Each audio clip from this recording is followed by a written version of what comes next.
Born out of the tumultuous French Revolution in 1789, the motto, liberty, equality, fraternity, quickly became the rallying cry of a nation. The idea of liberty, as theorized by thinkers like D'Holbach, Spinoza, and Hobbes, was a deterministic view of human freedom. It suggested that liberty had no purpose other than to mobilize the multitude for the profit of a few. This view, heavily influenced by Newtonian physics, saw liberty as a force that could be harnessed and directed. In modern times, however, critics argue that this view of liberty is a parody.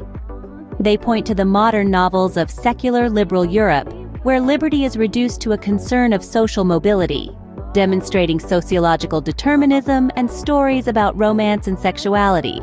Then we have equality, traditionally seen as a universal right, a level playing field for all.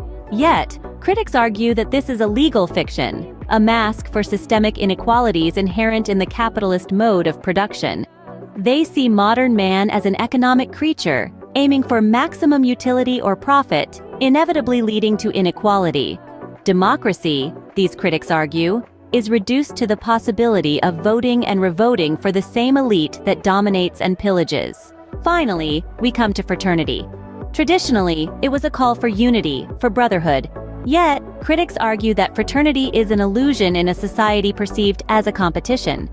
They point to nationalism, a concept born in modern, secular, and liberal Europe, as a societal fraternity that contradicts the idea of equality. To summarize, the debate centers on whether the French Revolution's motto, liberty, equality, fraternity, is self-contradictory.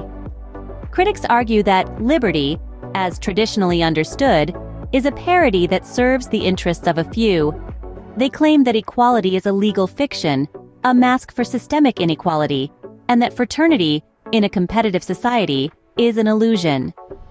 In this context, liberty seems to be the only coherent part of the motto, as it tends to eliminate the other two claims.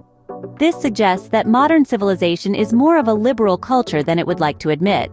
The debate continues, with each side offering compelling arguments. And while the motto may be a source of national pride, it's clear that it's also a source of ongoing intellectual strife.